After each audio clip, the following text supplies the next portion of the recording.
สบายดีท่านผู้ชมเนาะถือว่าภาพบรรยากาศนี้ก็เป็นภาพบรรยากาศที่พวกเราได้ซุ่มใส่ในการที่ว่าให้หญ้าเนาะหรือว่าบรรจุหญ้านี่พี่น้องเอ้ยสาวติ๊กสาวเล่แม่เฒ่ามีเนาะผมด้วยไอ้เฟืองบุญรอดเป็นกำลังใจสาวนกเป็นผู้บรรจุใส่ถุงพี่น้องเอ้ยเนาะนี่จังซี่แหละพี่น้องเอ้ยก็ถือว่าสาวติ๊กกับแม่เฒ่ามีเนาะเพิ่นสิเข้าป่าพี่น้องเอ้ยแต่แล้วเพิ่นเกี่ยมเครื่องเราเพิ่นก็เมื่อยพี่น้องเพิ่นบ่ไปบ่ได้เพิ่นว่าแล้วก็มาอัดยานี้แล้วก็สิแม่นสร้างให้เขาเจ้าฮู้จักหาเงินหาคำนี่นั่งจอมแถมมาม้อยเบิ่งแล้วบ่เฮ็ดซำเนาะนั่นแหละผู้ใดบ่เฮ็ดก็บ่เอาเงินให้บ่เฮ็ดจึงเอาเงินให้อันนี้แหละพี่น้องเอ้ยเนาะ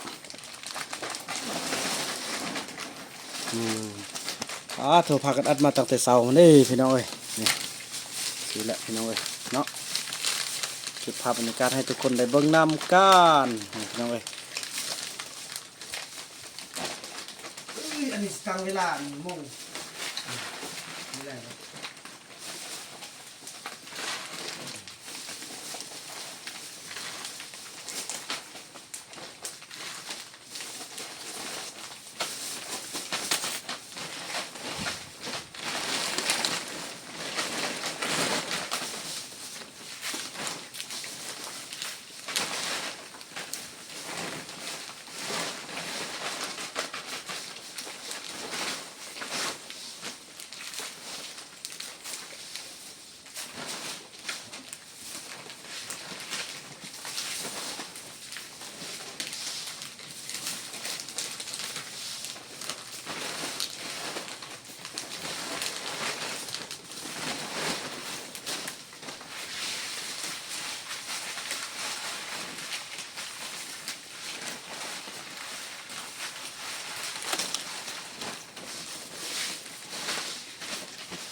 ไม่ฟังเลยว่า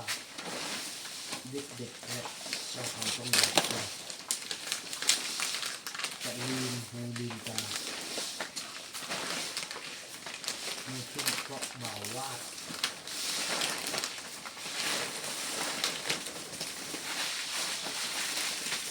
ต้องมีอะไรแน่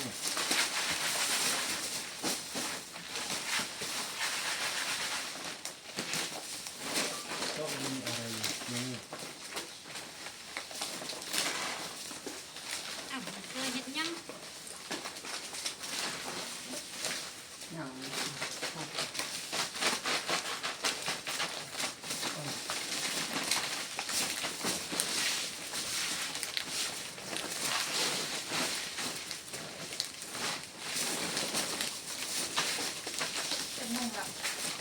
ตอนนี้4 โมงอย่าง6 นาทีขอบคุณเนี่ยใส่เดิมหน่อยแล้วก็พวกเนี้ยใส่ก็ติดกันมันเป็นต้นซอกผมจะใส่เดินยังไงนึงมันบ่แม่เบิ่งถ้าเอาเงินก่อนได้เนาะถ้าเอาเงินก่อน มาประชุมยาอ๋อสุดยอดแล้วมาเอาเงินแล้ว อันนั้นก็ว่าน่ะอันดูอันทว่ามันต้นไปต้นมาคืออันนั่นคือไอ้ป้าอันหักปูกันนะปูอยู่นะนี่วันนี้เนี่ยบอลเป็นแฟนขนมก็เดิมแม่นแท้นะ บ่แม่นโมโมนี่นึงหันก็เลยฝากอันนั้นนึงฝากห้วยอันนั้นนึงนี่เอามาหันฝากหันนึงพูนกายน้องเอ้ยนี่อันนั้นก็เลยฝากห้วยอันนึงบ่แม่นเนาะบ่แม่นเสื้ออายเนาะเสื้ออายพูนใกล้พูน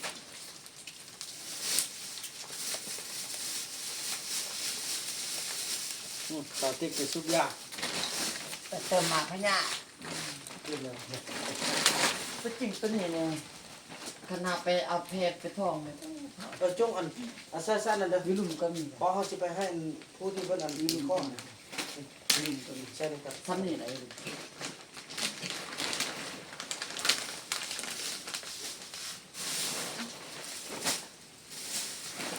ต้ม กองไว้เอาไปให้ มันคนบ่เข้า ผู้ที่เพิ่นนะมื้อนี้มีออเดอร์ส่งลงมาบ้างหัน200 ใส่เป็นเดี๋ยวเราได้ไหมครับ ก็คนที่ชอบ ผู้เนี่ยฝ่ายผู้นู่น บ่ต้องคนนึง ค่อยชื่อกับน้องชื่อกับอันหนึงน้อง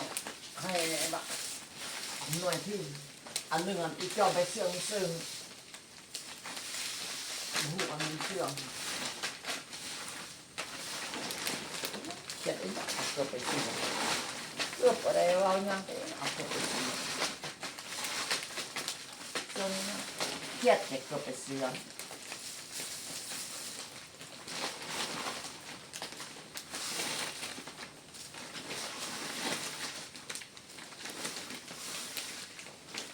นี่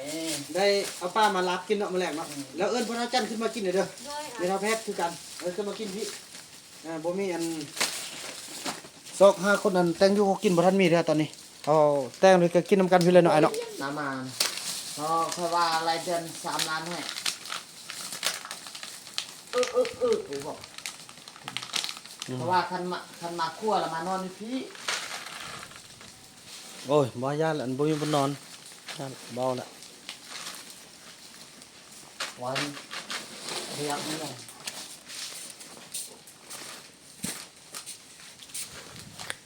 เดี๋ยวซาลีเพิ่นก็เก่งเด้พี่น้อง ตลาดตึกเอ้ย เนาะ เก่ง3 คนเท่าอันนี้มันไม่ได้เฮ็ดแต่เศร้าได้อันนี้นะลูก อืม ประมาณ1 โมงบอกเขาเฮ็ด1 โมงบอกแล้วซ้ำนี่เราก็เก่งครับคันมีไล่ก็เอาเฮ็ดแต่เศร้าก็จะได้ไล่ อืม ประมาณคนหนึงละ100ได้อันนี้เนาะคนละ100ไปอยู่ คนละลอยแล้วได้นี่ยอดสุดยอด เขามีก็ประมาณ50ไปติ๊กกับเอลี่นี่ประมาณ100แต่แล้วแต่เวียกแล้วสันก็น่ารักจะเฮืออัดแหละบ่คิดขี้คร้านบ่คิด พี่น้องเมื่อแล้วเราก็สิได้แจกเงินให้เพิ่นแล้วก็จะเอาเงินนั้นให้เครื่องเอาไปซื้อปลานิ่นเด้อซื้ออยู่อัน ซื้อนี่นะบ้านเฮาซื้อเสา เออ ดูตามซื้ออัดนี่ใหญ่เลยรุ่นนึงเปิด65เนาะ อืม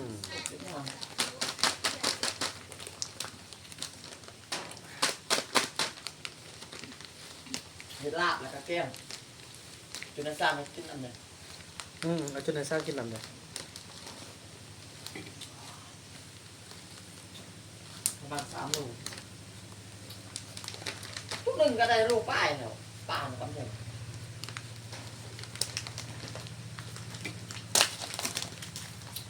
แม่ไหนเก่งตัว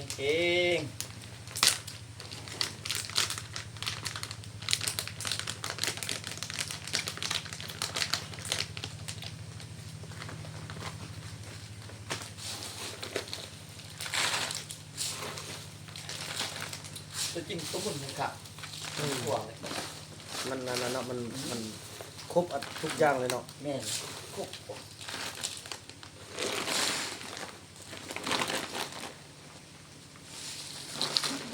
เอางานอันหนึ่งขับบดหน่อยแป๊บนึงขับบด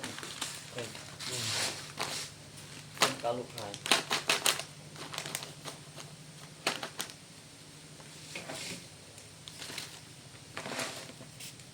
แต่ตัวอ่อนยอน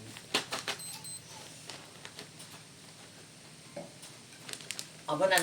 พวกเจ้าไปได้ค่ายบ้านเมืองแมงคำขึ้นเมืองแมงค ผู้นำเอาใส่โทรศัพท์ ใช้โทรศัพท์ของผู้ใด ข้างนอก อ๋อเลยเดี๋ยวนะไอ้ แต่ แต่ อีนกเอามาตุกิโต้ใส่ ใส่นกก็ใส่ข้างหนำไม่ได้เด้อไม่ได้ให้อัน ำพาไปย่าง เข้าไปอาบน้ำอาบกันนี่แรงคำเน่า แม่นทึกต่อเดี๋ยวถ้าเอาเงินก่อนนกมาเอาเงินพร้อมเนาะ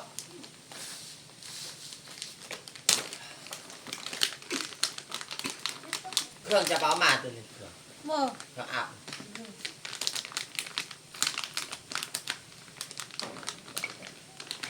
ยาสูบก็ต้องไปไว้เอาไว้ทุนเขาละคนมันนั่นเลยซื้อตุ๊กหนึ่งก็ได้หด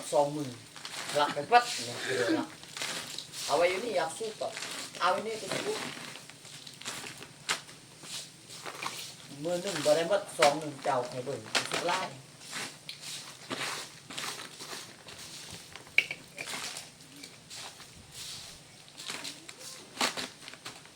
สาวอยากจูบเยอะจูบยาเนี่ยบ่หอมเองจิ้ว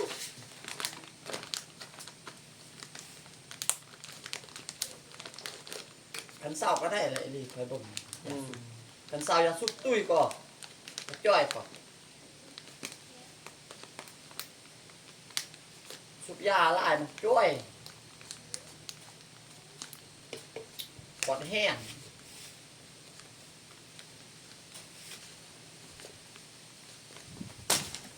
น้องนกไปซะแล้วน้องนก อาบน้ำท้องน้ บรรณาประจำ ำท้องน้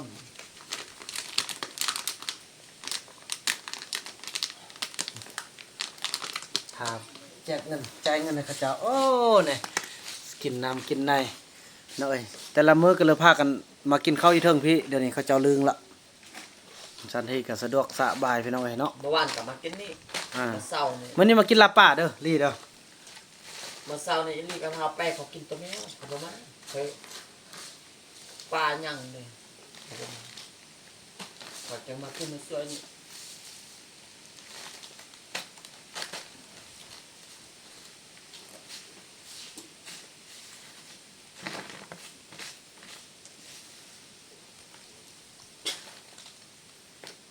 เฮ้ยไปทิมซาบ่ทิมแม่นั่นน่ะเอาเก็บบ่เฮียนเฮ็ดอันนั้นไปว่าทิมดีๆไปมื้อนี้ทิมมื้อหน้าทิมบ่ดีไปหาสาวความสะอาดซะกันโอ้บ่ได้นี่กระตาเอามาหาสักกิญานต้องสักกิญาโอ้ ใส่แต่จุด บ่เอานั่นน่ะอันนี้มันจุดบ่ไหม้ได้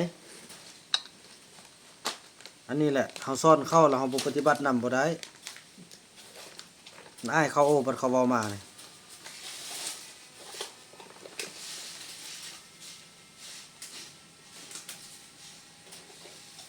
เอามาแหลกจุดอันนี้ไม่ละ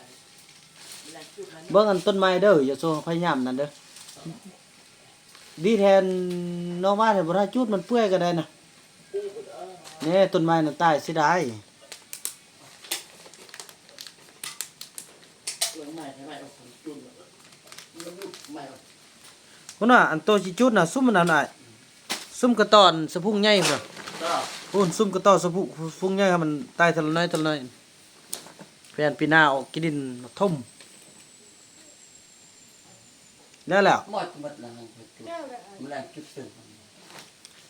ถ้าเอ้ยนกมาจ่ายเงินให้บาทนี่ซากเอ้ยนกเด้ น้องนกของน้ำด้นก็ได้มาจ่ายเงินให้ซาลี อาบน้ำมาแหลกไม่เอาก็ได้อาบน้ำไป เลือกให้ซะได้อาบน้ำบ่เขาต้องอ่านนิสัยเขาจังเขาต้องเฮ็ดพร้อมต้องเขาได้พร้อมสั้นเขาขี้ค้านเนาะลีเนาะเฮ็ดทองมันต้องสำลักพร้อมถ้าไอ้ลีเบิ่นถ้าอันไอ้นกเบิ่นก่อนเด้อให้นกเอาเงินให้นกเอ้ยอันนี้นี่จะได้เอาไปไว้ลุ่มก่อนนี่ไอ้นกดินละไอ้นกมาแล้ว เอากันนะไปสิบบาท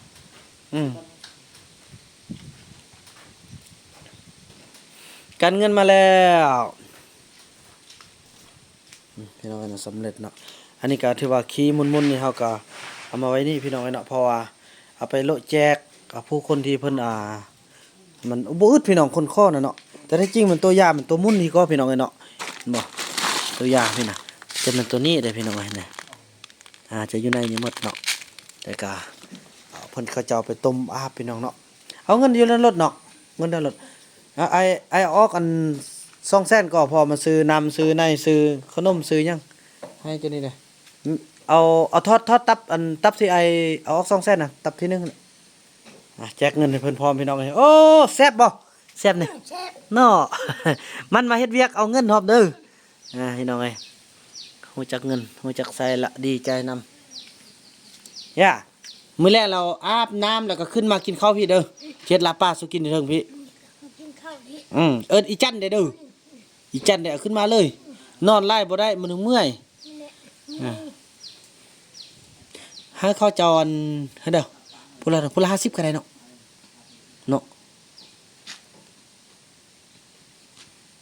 เขาพูดละ50แหละอ่ะ เอา50 เอ เนาะ เอาเทอละ50 50 เออ เครื่องแสน ไปให้เขาพอเขาบริคือว่าเขาต้องให้เท่าไหร่เล็กเท่านั้นพอได้เขากับเอาเงินเอาคำมาซื้อเขาซื้อนำเขาคือเก่าแล้วเป็นเอ้ยนี่ส่งเสริมเขาเจ้าเนาะเนี่ยน้องโอเคเอาเงินเลย ขอบใจเลยว่ะได้เด้อดู เอาซาลี นี่แฮมากวนหมู่เห็นบ่ฮะ บ่อันนี้เอาไปซื้อขนมฮับบ้านนั่นเอาโอเคย่ามันนี่แต่ละมื้อนี่ทนไว้เด้อทนไว้พอแล้วบ่น้องสำเร็จได้แล้วเนาะพอเลื่อนนั้นเฮาไปซื้อปลาซื้อหยังมาเฮ็ดลาบกินเด้อเนาะไปเอาเงินให้ไอ้เฟืองหน่อยเอาจากให้เราจากเส้น5ก็ได้เนาะไอ้เนาะเส้น5ได้บ่ เบิ่งโลนึง65 อืม บ่ได้2โลบ่ได้เท่ แท้65ก็ถึกอยู่เส้น3อันนี้ต้องเส้น5แล้วแล้วเพิ่นให้สลีเก็บไปน้องเอ้ยเนาะ สลีเป็นเก็บแล้วเบิ่งดีๆได้สิคืออันมอไล่เด้เก็บโล หลอกมัน อะโลเอาโอ้โดยไปเฮาไปห้ามนั่นอันเอาก่อนเอาขึ้นมาละหน่อยถือว่าไปอาบน้ำนั่นแหละขึ้นมากินข้าวเด้อ อาบน้ำแล้วกินข้าว ไอ้เฟื่องก็ไปเห็นนอกไปเอา บ้านนั้นจะมาเอาก็ได้ ฮั่นเลยนะ เอาไปเลยนี่ ไปเลยบ่ต้องมักยากเรื่องเขาเจ้าน่ะบ่ต้องคัดแล้วมันเขาลาบเด้ไปนั่นแบบเฮาเฮ็ดเวียกนี่พี่น้องเอ้ยเฮ็ดเฮาเข้าใจอยู่เฮาเฮ็ดเอากองไว้แบบว่าทอดไว้บ้านนั้นจังเฮาร้านเขาบ่แม่นนั่นเขาเจ้าบ่มักเขาเฮ็ดมื้อใดเขาเอามื้อนั้นอยากได้อันใดทำอันใดพร้อมเลยเนาะถือว่าจังซั่นพี่น้องคลิปนี้บ่าวบ่นำจะขออนุญาตจบคลิปกันเพียงส่ำนี้ก่อนเนาะแล้วก็พบกันใหม่ในคลิปต่อไปคลิปนี้บ่าวบ่นำขอกล่าวคำว่าสบายดี